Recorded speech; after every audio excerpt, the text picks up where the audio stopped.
Hey, it's Derick Gant, host of the 24K Life podcast, where we look to bring you some of the most vibrant, smart, educated, intense, inspiring, motivational people that we can find on the planet. And I am bringing you Megan Miller today because Megan is all of that and more. Now listen, Megan has spent so much time in the corporate world. Man, she's been hunting that corporate ladder. But let me tell you something. She has a spin that I can't wait to share with you, that I can't wait for her to share with us, that I can't wait for you to hear and understand and hopefully adopt some of the principles, philosophies, and strategies that she's going to share with us today.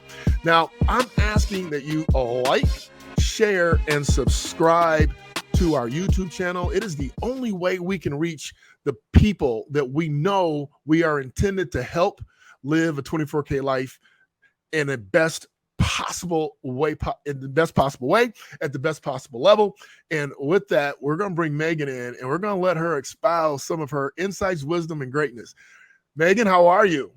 Derick, it is so great to be here with you in this tribe. And I have to tell you, my friend, as you're talking, I was just sitting here thinking, dang, you have an amazing voice to do the work that you do and delivery. Have you, looking back at your life and as a kid, is it no surprise that this would be your direction?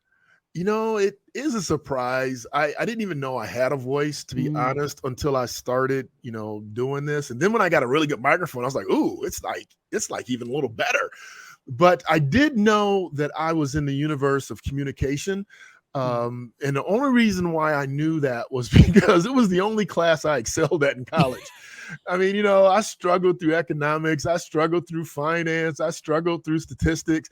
But man, when we had a communications course, they put me in front of the group and they had to drag me down. Professor had to give me an A just to get me to sit down and shut up. I Oh, love that. I love that. yes.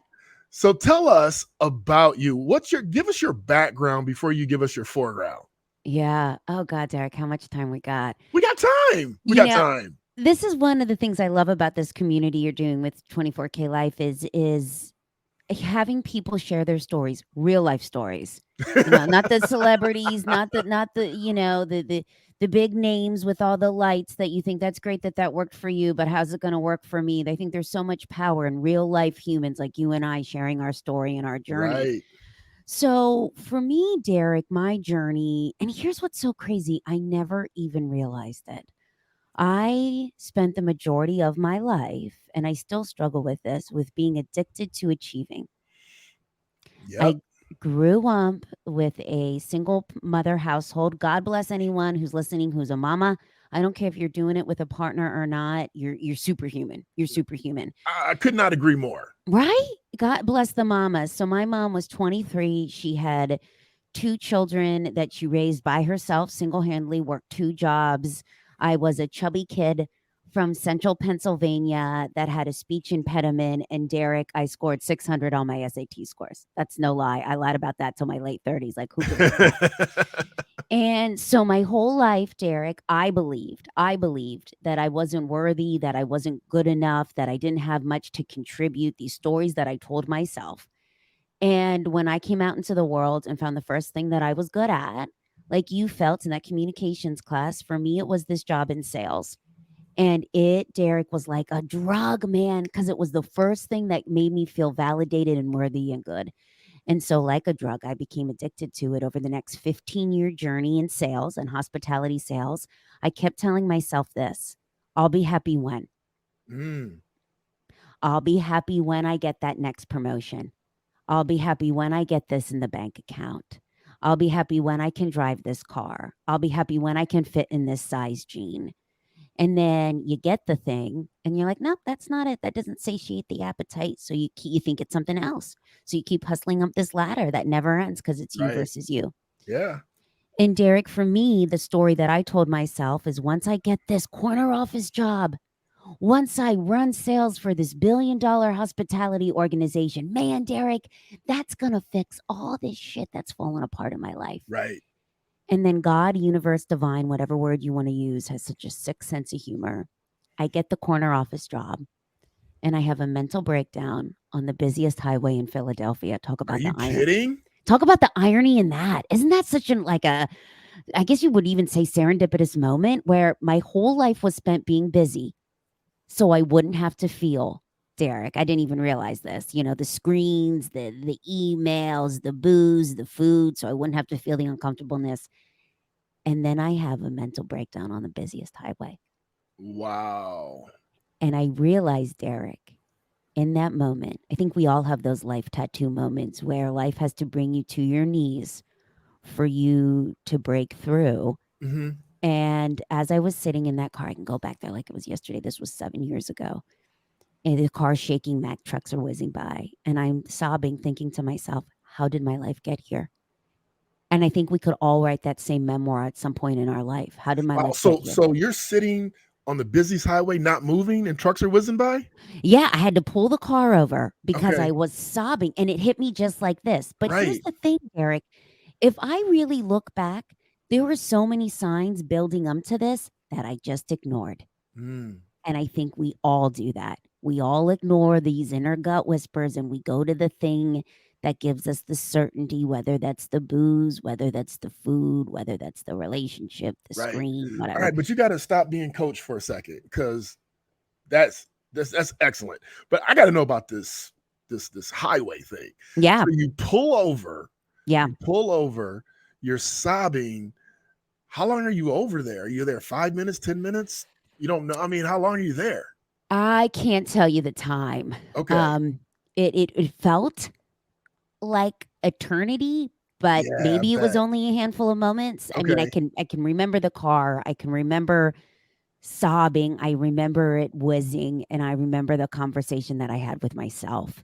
But So there's we go. What was the conversation about? Like yeah, what were you saying to yourself at that moment? You're sobbing, you calm down enough to have this conversation. What's the conversation? yeah. I realized at that moment, and it's so funny. I didn't even realize like these things that I was doing.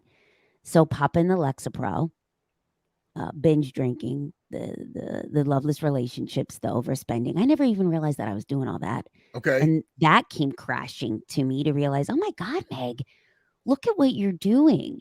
Everything on the exterior on your resume looks great. On Right. your LinkedIn profile looks great. On the Right. company website and accolades. But what people don't see, and that you've never even been honest with yourself, is that you're doing all these things so you don't have to feel it. And you're really living the life like an addict. You Mm-hmm. really are. And what I Wow. realized then, Derick, now this did not happen in this car. When my commitment to myself in that car was to get to know myself, because my whole life was spent getting you to like me. Who does Derick need me to be? And I'll be that person. Wow. And I had no opinion. I think we hear these words all the time, but you never stop to think how you're showing up with that chameleon people pleasing mode. Yeah. So, Derick, that day began my 7-year journey of getting to know the person that I spent my whole life running from, me. Wow. Now, how old are you at this point? Ish. Um, Not exactly. You're 30, you're 25, mid 30s, mid mid 30s. 30s. So your mid 30s, you go, I don't know who the hell I am. I got to figure it out. And 7 years is when you felt like, okay, I got a pretty good grasp. And I'm still figuring this shit Oh, we out. all are. But for the most part, you're like, I got a pretty good grasp. Yeah, I began to, and this was the key. I began to get curious enough to hear, I think, what I was trying to tell myself for so long, but I just refused to listen to it. Okay. So at this point, now you can tell I'm all antsy and excited about this conversation because this is I love it. You're my sort of this, human. this is good stuff. So you're in your mid 30s. Yeah. Is this the time that you're managing a portfolio of about 150 hotels, $1 billion in revenue, or is that coming later? No, this was the time. So this is the time. So you're managing this hella business. Yep. Right? I've never managed $1 billion worth of revenue for myself or anybody else. So you're 150 hotels, $1 billion in business. You had this epiphany, so to speak, or this watershed moment. What happened when you got back to the corner office? Like, what did you feel, or did you stop long enough to say, how am I going to implement this commitment that I made in the car? Yeah. It's so funny. I feel that, and I love this question, Derek, because I feel that our world wants you to believe, okay, you have this moment, and then you quit your job, you leave the relationship, you pack up and move like you rip the band aid off. Right. Nah. Exactly. I got bills. I got bills, and hey, guess what? You're bringing you to the next thing anyway. Mm-hmm. So, Derek, thank you for asking that, because I just think that's so important. So I have this breakdown moment, but I still got to go to work the next day. Right. I still got bills to pay. So where this began to change for me is I started to become very much aware of the content that I was feeding my mind. Okay. I like this. And that's where I started. So, Derek, I used to live my life where I would crack open an eyelid, I would roll over, and you'll appreciate this I because know exactly where you're going with this, but go ahead. I would grab my phone. I knew it. I would grab my phone, Derek, and I would start reading the emails before I even brushed my teeth, got out of bed. And what I would do when I would scroll, and I remember this feeling, I would have all this anxiety, and I Mhm. would start thinking, stupid, idiot, moron, reread the email. Everybody would be pissing me off. Right. And what I realized, Derek, and I never even knew this at the time, but if you do that for 3 minutes, you have a 70% higher chance of having a bad day. 70%. 3 minutes Wow. is all it takes. Wow. So what I started to do, and I didn't even realize I was doing this. Like, this was not anything, any big epiphany moment. I just realized I feel like shit when I do this. Mm-hmm. I need to rewire what I'm doing. So what I would do, Derek, instead of getting up and grabbing that phone, is I would get up, I would have my coffee, I would do my things. Like, it wasn't any big morning routine. Right. But instead of, grabbing the phone when I was in the bathroom getting ready in the morning, I would listen to content that motivated me, like the podcast community that you're building. Right. And then I would check the emails and do the things. And I found that it was changing how I was showing up, just that one small little thing. That's awesome. That is Yeah. so awesome. I'll tell you what, if you could share anything with the community, it would be what you consume is in your awareness. I used to, you know what? I used to watch I'm gonna let you go, but I used to watch these I used to watch Law and Order, okay? Yes. And I SVU was my yeah, jam. I love Law and Order. And then I loved it so much I started watching Law and Order SVU. Mhm. And then I was watching like IDTV where everybody was getting killed. I mean, there was no chance they weren't getting killed on IDTV. And I started having these nightmares, and I started looking at my spouse weird when I woke up. Like she had done something in the middle of the night, until I realized that, this isn't helping my psyche in general. So if I'm waking up agitated, and the last thing I remember was watching SVU or some woman, spiking some dude's drink with antifreeze, it was like I need to stop watching that. And I swear to God, I stopped watching it at night, and then I felt better, and then I just stopped watching it completely. I love that you were telling this. I just had a whole aha moment as you're saying that, Derek. So right there with you, loved Law and Order, loved SVU. I started to watch the Oxygen channel, Mm-hmm. which was all about basically women killing their husbands and, and people killing each other. Right. And it was always someone in the family. Like, it was always people real close to you that Always ended people up close to you. axing you out. And Derek, I found myself before I would go to bed, anytime I'd get out of the house, I would catch myself thinking, am I going to get killed today? Is today the day? Is today the And day? Is today the day? And then I Yeah. was like, I got to stop watching this shit.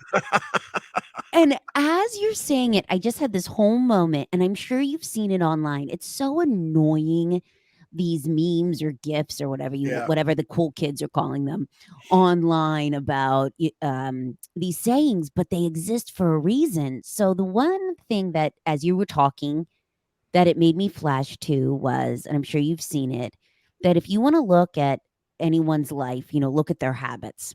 Right.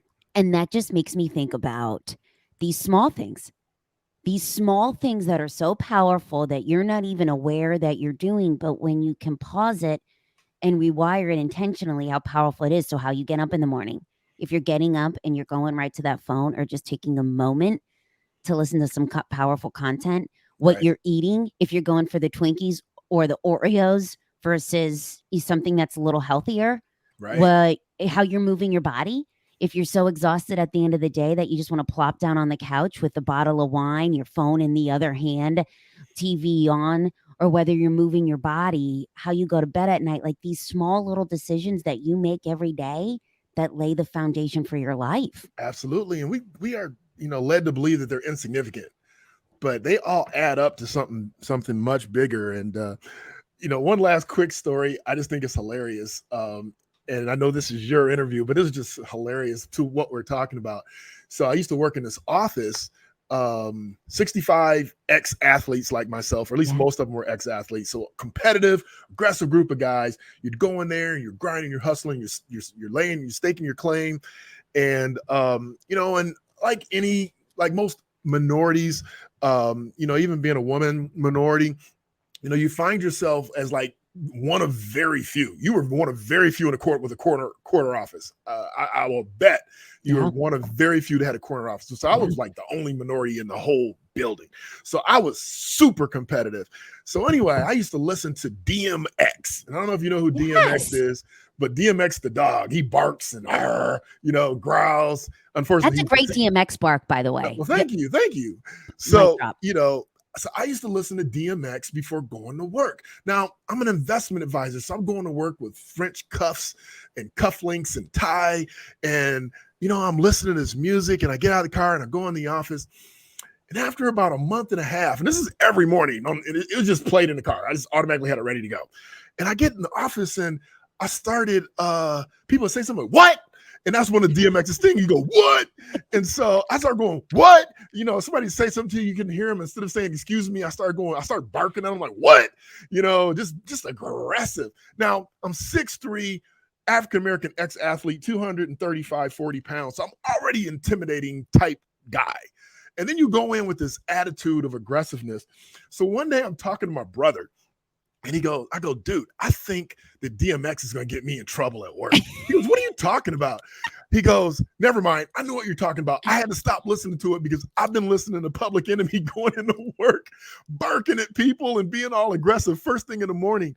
And we both stopped listening to this aggressive rap music going into work. And we ended up having a little bit more pleasant start to the day. So it is amazing what affects us. Now, what did you choose to listen to after DMX? Like, so you thought, okay, I got to pause DMX. What would you listen to then on your way to work? So personally, I started going into silence. I went straight silence because I realized that I was being affected. So if I'm going to be affected, let me control what's affecting me. And so, I started to honestly using the car time as quiet time.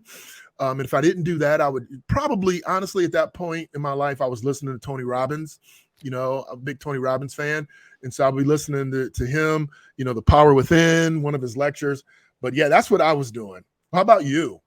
Oh my God, you are taking me to church right now. For those of you who might not be watching us on video, I about had a praise be Derick take me to church. So there's two things I want to highlight because I this is where I was sitting front row in the Pastor Gant church service moment I just had. One, Tony Robbins. He was one of the first things that I started listening to when I said I got very intentional on my time. Nice. So I'll never forget, an ex-boyfriend of mine got me 2 gifts for Christmas.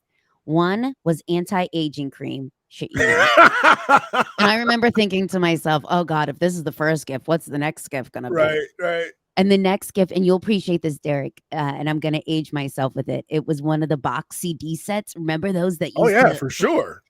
And I remember thinking to it, I remember opening it and thinking, what kind of loser am I that you're getting me anti-aging cream and a Tony Robbins box CD set. But I was so desperate, Derek, because I knew my life had to change and I was the core denominator in these decisions that I was Right. making, but I had no idea where to start.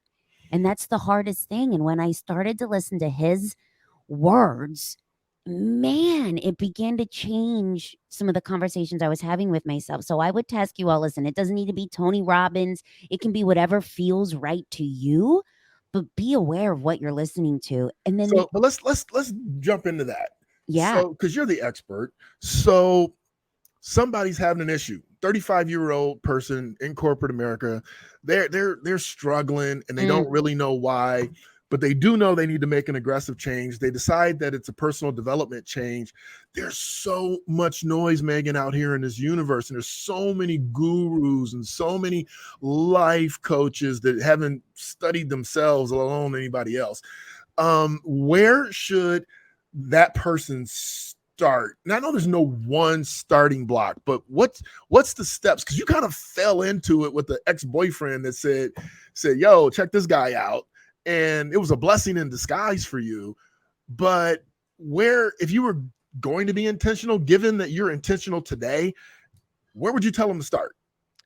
I love this question, my friend. I love it. Thank you. Because I feel, especially in our big consumerism world, right? We are shoving this noise down your throat of make your side hustle your full-time hustle, Right. work-life boundaries, burnout, self-care. It's all over the fluff and place. People want to sell you shit. Everyone's telling you what worked for them. And then you think that it should just work for you. Right. And when it doesn't, you think, well, I can't do this. So you go back to the crap that doesn't serve you. And here's what I would tell you. And thank you, Derek, for asking this. You have to do what works for you.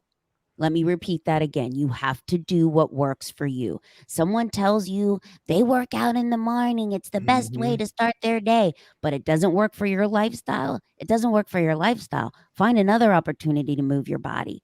You have to do what works for you. And the way that you do that is with curiosity, Mm-hmm. and you try it and you're like, no, that doesn't feel right. Let me try this. But let me be clear on some of these questions that I want you to begin to ask yourself. So, Derek, in my journey, about the 7 years ago, when I started listening to the Tony Robbins content, when I started becoming very intentional on what I was surrounding myself with, did I begin to become aware that your life is a direct result of the questions you ask yourself? I think that is a Tony Robbins It is a quote. Tony Robbins. And I thought to myself, shit, that's good. That's good. So every morning, and this changed throughout my journey, but every morning I began to ask myself 4 questions. And this is a great place to start because the only person that can get you out of where you are is you. Mm-hmm.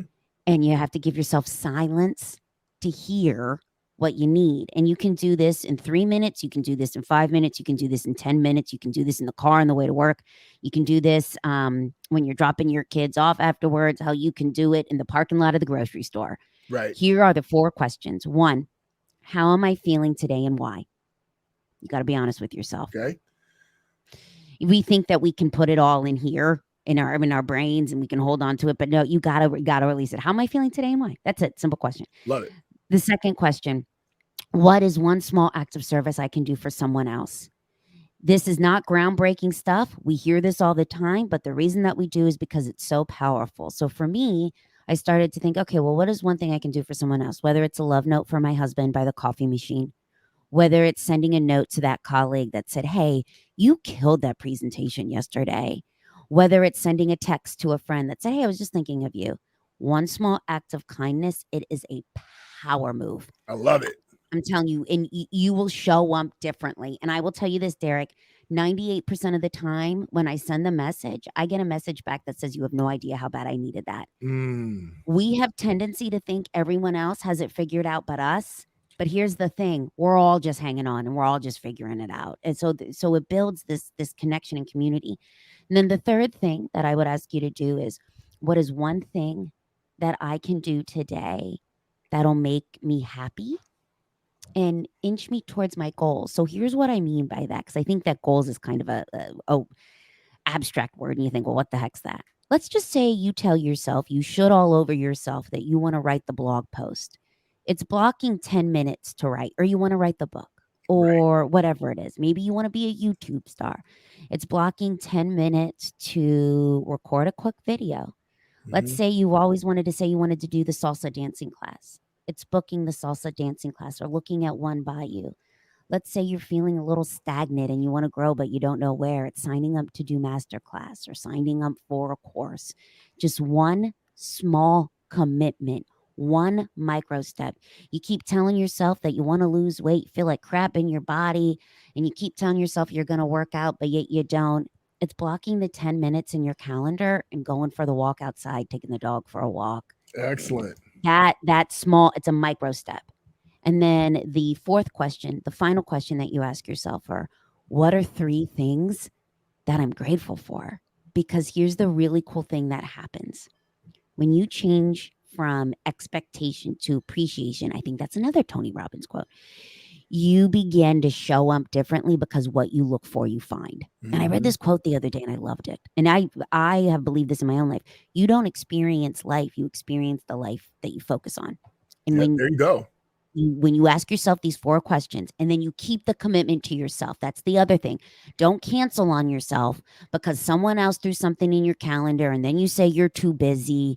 When you make the promise to yourself and when you keep it, Derick, back to your original question, that begins to rewire the conversation in here. And the Right. gremlin that tells you that you suck, you fail, who do you think you are to do this? You stay in your lane. That gets quieter, and then this voice begins to appear that kind of says, oh my God, I got my own back. You begin to show up differently. So make one promise and keep it to yourself. Do those 4 questions. It's so powerful. And if your listeners want to download them, if they're like me, I'm a little old school. I love pen to paper. I love to Yeah. download. They can just go to Megan-Miller.com. It's free to download and have it and put it somewhere you can see it, whatever works for you. That's awesome. So Megan, they're going to go to Megan-Miller.com. Mm-hmm. They're going to download the PDF with the 4 questions Mm-hmm. that they can look at and contemplate. Mm-hmm. And you know what? Those answers change, which is why you constantly are asking yourself those answers, right? Or those questions, I mean. But while they're there at Megan-Miller.com, they can also get a hold of your book, Voices of the 21st Century. Tell us about Voices of the 21st Century. Yeah. So I have a copy of the book right here. It is a collaboration of 45 women sharing their story. And I Mhm. just did, Derick, it's so timely that you asked that. So just earlier this week, I did a women leadership group with it, a book club with it. And as I was sitting in that virtual room with these women, I heard them talk about the power of hearing real life stories, women like them, of the words that find you right when you need them, Mhm. of the fact that we are all so much more alike than we are different. So the intention of this book is that you open the first page and that it has all these chapter titles, these women's stories. And that you pick one and you think, you know what, that sticks out to me. And you read it and there's a reason for it. There's a message for it. And it's meant for the busy individual that thinks, God, when was the last time I touched a book? Each Right. chapter is 3 pages. You can do it in 5 minutes, my friend. I love it. So I'm curious, and I don't know the answer. So it's not like, I'm loading it for the audience because I don't know the answer. Yeah. But right now, are you in corporate America right now? No. So I do have this business full time, Okay. which is teaching, well, the snippet of what you and I talked about Okay. and bringing it into whether it be workshops for employees. In corporate America, man, right now, we are so fearful. The economy is going like this. Right. And when that happens, that's where a lot of chaos happens internally. People mask up, there's Mhm. fear, the conversations halt, there's so much internal chaos. Right. So, folks have asked me to come in to lead workshops with their team to begin to build the trust, to begin to build the vulnerability, and that lays the foundation for innovation, Yeah. creation, that sort of I thing. kind of guessed that's what was going on, but Yeah, which is why I asked the question because I really wanted to ask this next question. See, you please. kind of you quasi set yourself, not you. I set you up because I want to know if I could ask the next question, which is, let's talk about the transition between this corner office, the Yeah, desperation of getting this corner office. You get it. You decide, you know what, this isn't everything, and it's definitely not everything I am. I am going to go on this journey. You go on the journey. The journey is so friggin' amazing that you go, I'm going to do more of this for other Yeah. people. Is that what happened? Yeah. So it's so interesting that you say that. A couple things. One, well, let me go back. So I this took 2 years. Like I still was eating the shit sandwich Hmm. at my corporate job, even though I wanted to leave Right. because this doesn't just happen overnight. It didn't for me. So I say all that to everyone to say you got to be patient. It's easier said than done. Two, I never had a business plan. This happened organically. Okay. There is such beauty in when you begin to put things out how it begins to emerge. So where this started, Derek, was I it's amazing what happens when you're on vacation, when you're away from the screen and the pings and dings of life. So my husband and I, my now husband, we were then engaged. We were on vacation. I'll never forget it. We were sitting at dinner, and I said to him, I had like this crumpled up piece of paper on what I wanted to do because I knew I wasn't the only one struggling with these things. Right. And so he said to me, Meg, why don't you do a podcast? I thought, you know what? That's a great idea. I thought I'll figure it out. So I came back, Googled it again, micro steps, came back, Googled it, put my story out into the world with our podcast, Attention to Intention, which are all these little micro steps. And then it began to morph. And people would then ask me, hey, can you come speak to this group? Hey, can you come talk to us? And that built it out organically. Now, I will say this while this was all happening, I was still working my corporate job. I Right. had to.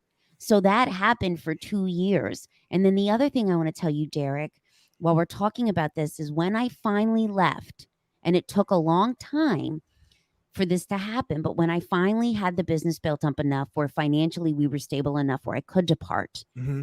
and I still kept on to do some consulting work throughout. But when that happened, it was difficult. The identity shift. And I don't think people talk about that enough. When you are used to being, for me, it was Right. Megan Miller with this job running sales for this hospitality corporation. I No, was. no. Wait. It wasn't Megan Miller. It was Megan Miller. Megan Miller. When you're used to, yeah, What? when you are used to getting Yes. that accolades and people know who you are, Right. man, it is hard to change from that. It is hard, but here's and you question yourself. This is where the naysayers begin to show up. You think that people are going to be on this journey with you. And let me tell you what, my friends, not everyone's going to be on this journey. And, Right. and when you start to put it out into the world, people will not be on it with you, but you have to trust yourself. But isn't it Yeah. weird? Somebody asked me this the other day. They were like, I just don't understand. My family's not supporting me in this. And I said, listen, you know what? The people you expect to support you aren't. And the people you don't expect you to support you will. And you're going to Yes. be amazed. And you're going to have your own, battery pack, recharge pack, and a recharge pack for that recharge pack. Because the people that you think are going to holster you up aren't really going to be the ones. I'm just telling you. Oh my God, that is words of truth. That is words of truth. And I would say and I love how you gave this advice to your friend to keep putting it out there because here's what will happen, this beautiful gift as you're questioning yourself, as you're wondering if you're doing the right thing, your people will begin to show up. Right. Amen. Amen.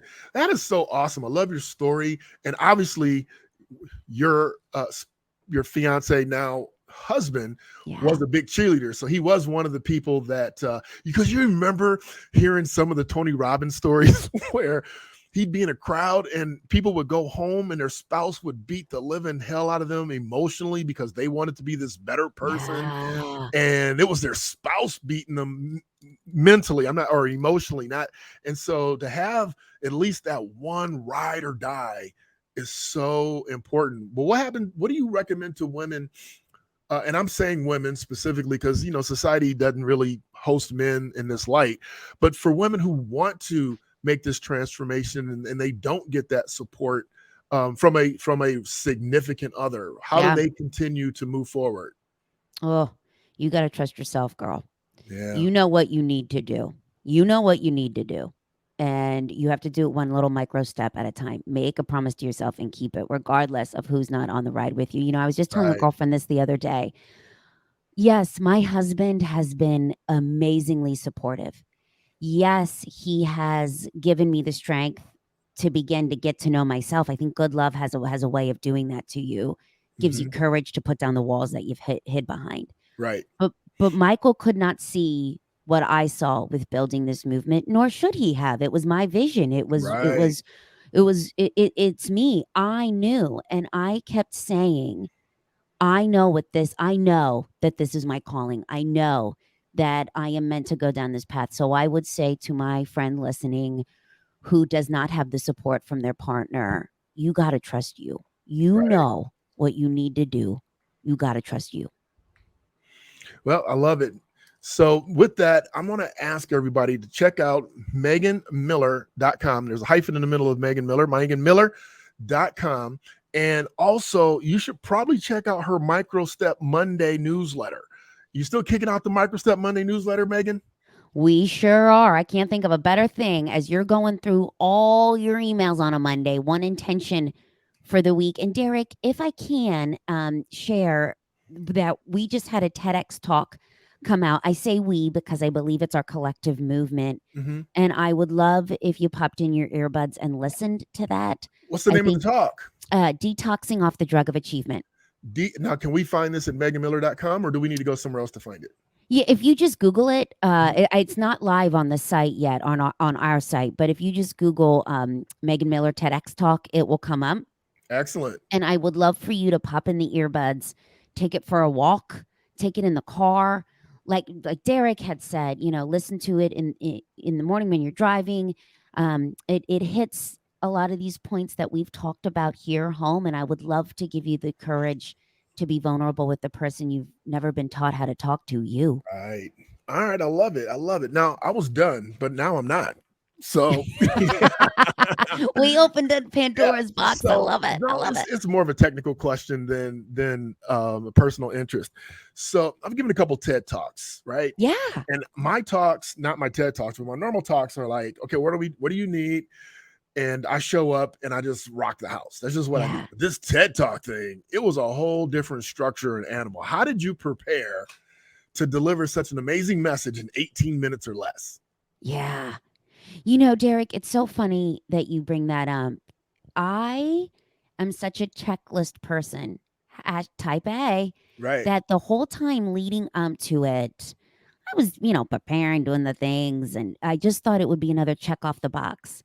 And I was listening to everyone else's advice of what I should say, even if it didn't feel right. Mm-hmm. And then that week leading up into the talk, I had this whole moment, again, in silence, that I just got to do what feels right to me. So my delivery and the content is what felt right to me, not what everyone else was telling me to do. And I Wow. think that is such a powerful life lesson into you got to do what feels right to you. Yeah, And I agree. when you listen to the talk, it's not the delivery like everyone else is doing. But I walked off that stage and I thought to myself, at the end of the day, I was true to me.